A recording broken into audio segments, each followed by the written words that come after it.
오늘은 노후 삶을 무너뜨리는 최악의 선택 3가지가 있다는 충격적인 정보를 가지고 왔습니다. 실제 사례로 살펴보는 노후를 무너뜨리는 3가지 선택이 무엇인지, 여러분도 지금 이 3가지를 하고 계신 건 아닌지 노후 삶을 위해 오늘 영상은 꼭 보시길 권해드립니다. 우리나라는 요즘 노인 인구가 폭발적으로 늘어나고 있죠. 그런데 문제는 지금 이 순간에도 수많은 노인들이 자식과의 관계, 경제적 불안, 외로움으로 노년의 삶이 흔들리고 있다는 것입니다. 그런데 그 원인을 깊이 들여다보면 의도치 않은 착한 결정에서 비롯된 경우가 많다고 합니다. 그래서 오늘은 실제 사례와 함께 노년의 삶을 근본부터 흔들리게 하는 3가지 결정이 무엇인지 알려드리려고 준비했습니다. 그 첫 번째는 가지고 있는 재산을 자식에게 미리 증여하는 것인데요.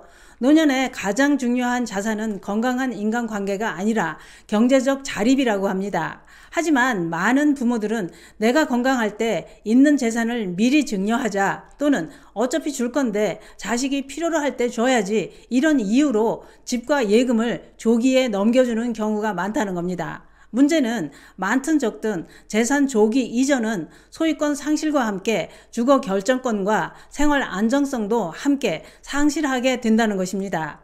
또한 자식은 줄 때뿐입니다. 약효과는 오래가지 않지요. 뿐만 아니라 자녀가 배우자를 갖게 되면 가족 구조와 경제 가치 판단이 달라지게 되면서 부모와 갈등이 발생하는 경우도 많습니다. 실제 사례는 아주 많습니다만, 서울 양천구 76세 A씨는 아들에게 집 명의를 넘긴 뒤 며느리의 요구로 강제로 요양병원에 보내줬다고 하는데요. A씨는 상담을 하는 동안 내가 뭘 잘못했나, 이런 말만 반복하더라는 겁니다. 이 사례는 법적 보호장치 없이 재산을 이전했을 때의 사회적 취약성을 여실히 보여주는 겁니다. 그래서 재산은 사랑의 증표가 아니라 내 노후의 안전장치라고 하는 겁니다. 두 번째는 손주들이 놀러 올 때 또는 자식들이 모일 때 편하라고 넓은 집을 선택하는 경우도 많은데요. 이런 경우는 주거비가 큰 부담이 될 수도 있는 겁니다. 실제 부산에 사는 72세 어떤 분은 자식과 손주들이 오면 불편할까봐 44평 아파트로 이사한 후 매달 대출 이자와 관리비로 허덕이다가 결국 해당 주택을 팔고 오피스텔에 전세로 살게 되었다고 하는데요. 그 과정에서 시세차 손실과 이사 비용까지 발생해서 전체 자산의 20%가 줄었다고 합니다.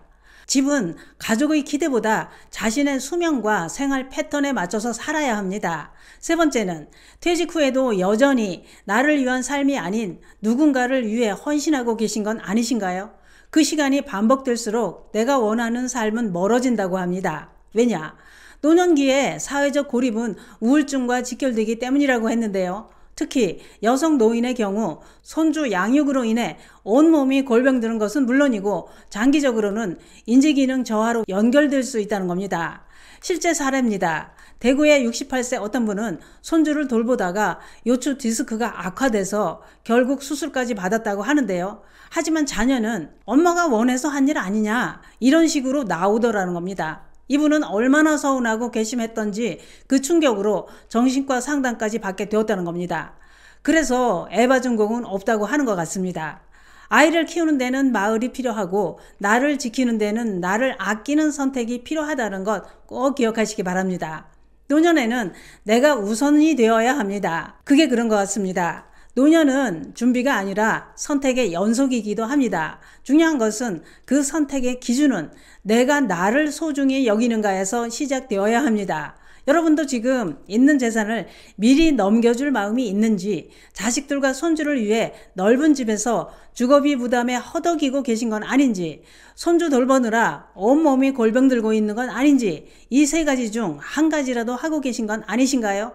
여러분들의 상황과 생각을 댓글로 나누어 보시기 바랍니다. 시니어의 품격 있는 삶은 나를 위한 선택이어야 합니다. 감사합니다.